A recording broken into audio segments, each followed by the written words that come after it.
This morning, how some groups are getting a little creative to safely honor our veterans today. A recount is on the way in Georgia as the fight over the election results continues. How close that contest is there and what comes next? Talking to the Fleet Air and Space Museum about the tough spot they're in after San Diego's slide back into the purple tier and how California compares to the rest of the country right now. ABC 10 News at 11 starts now.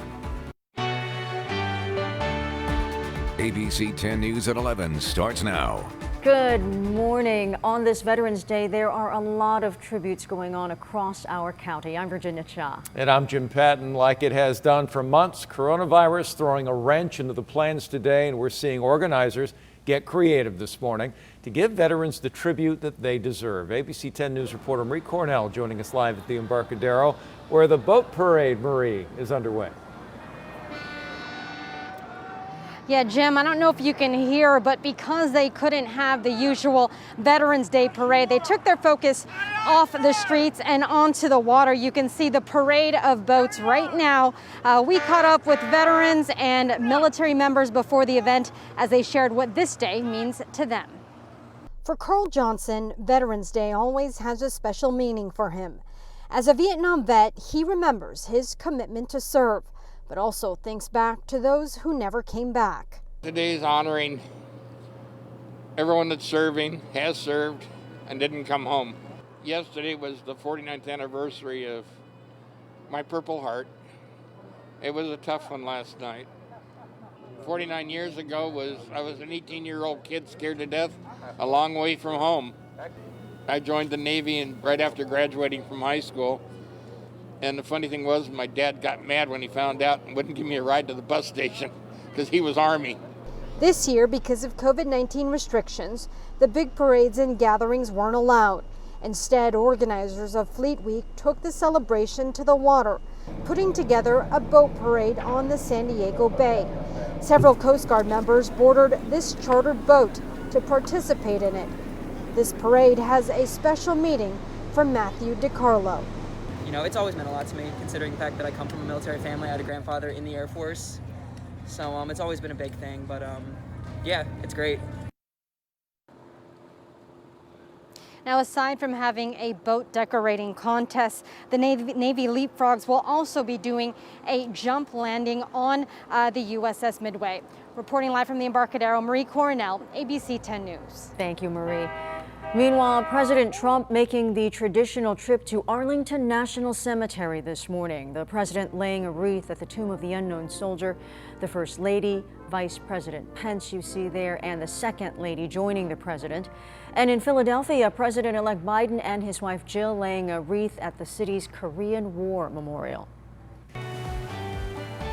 Well, meanwhile, the battle over the election results continuing. This morning, the Secretary of State of Georgia, where Biden leads Trump by 14,000 votes, announcing plans for a recount. Georgia opting for a hand-by-hand recount of the ballots in every one of its counties. ABC's Rena Roy has more on the ongoing legal battle and where the court stands so far.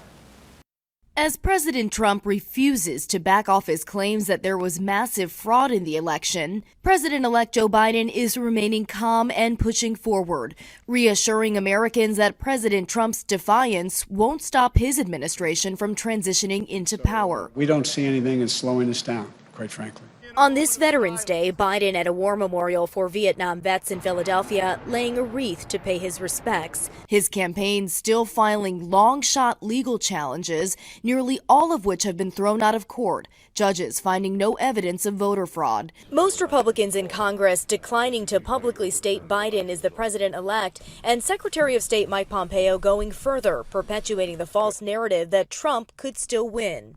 There will be a smooth transition to a second Trump administration. William Cohen, a Republican and former Secretary of Defense during the Clinton administration, telling CNN. My reaction is the way in which they're conducting themselves is more akin to a dictatorship than a democracy. President-elect Joe Biden seeming to find the reluctance to accept his victory sad. I just think it's an embarrassment, quite frankly. And so far, there is no evidence of any of the assertions made by the President or Secretary of State Pompeo.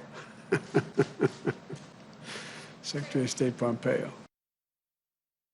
People close to the president tell ABC News he does know the election is over, yet still he is creating doubt in the results.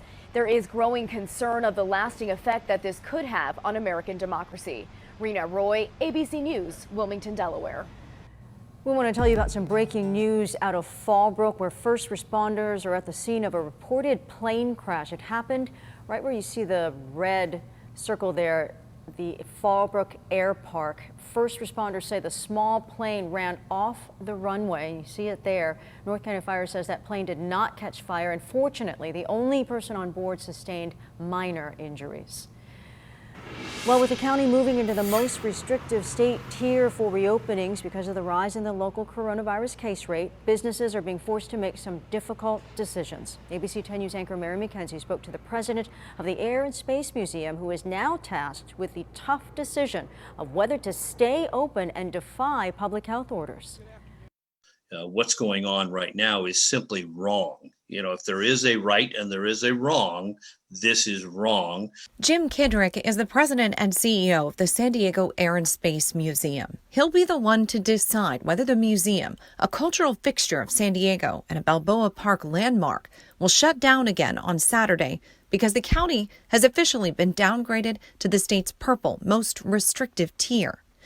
Museums are among the business sectors that will have to move to outdoor operations only come Saturday at midnight.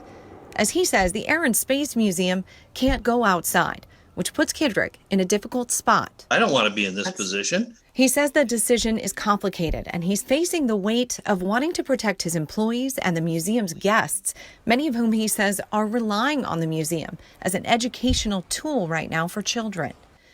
Kidrick points to the layout of the facility and the safety precautions they've taken and claims there's a lack of data pointing to museums as a risk. What's happening is extremely unreasonable. The real leaders, in our community should be standing up. They should be saying no.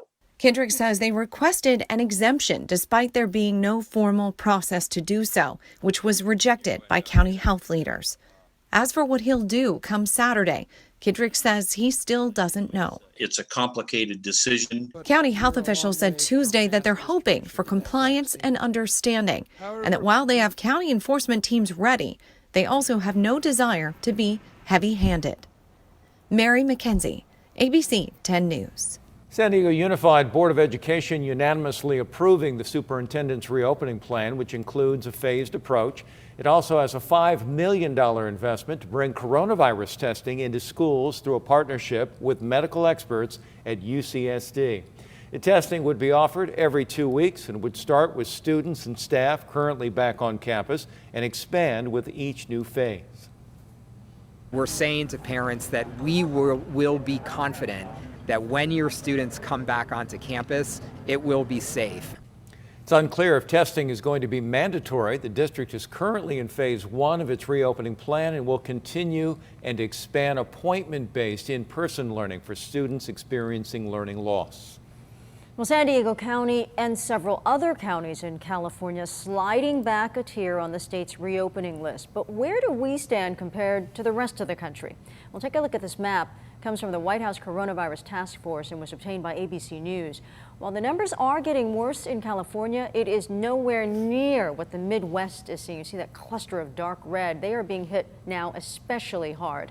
California's daily case rate ranks us 46th nationally, so in this case lower would be better. Some counties having more trouble than others, though. We have documented in particular some of the struggles caregivers in Imperial Valley are facing.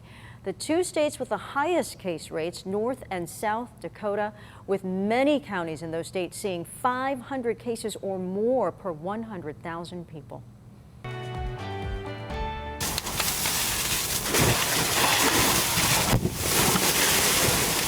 Boy, firefighters dealing with those white-hot flare-ups while neighbors were grabbing their garden hoses to fight a fire in Mountain View early this morning. 3 cars and a carport went up in flames on Benfield Court as some rushed to move their cars before they caught fire. Firefighters able to knock it down, but had to deal with those dangerous white-hot flashes erupting from a Range Rover, likely caused by car parts containing magnesium that were burning. Arson investigators were called in to determine the cause.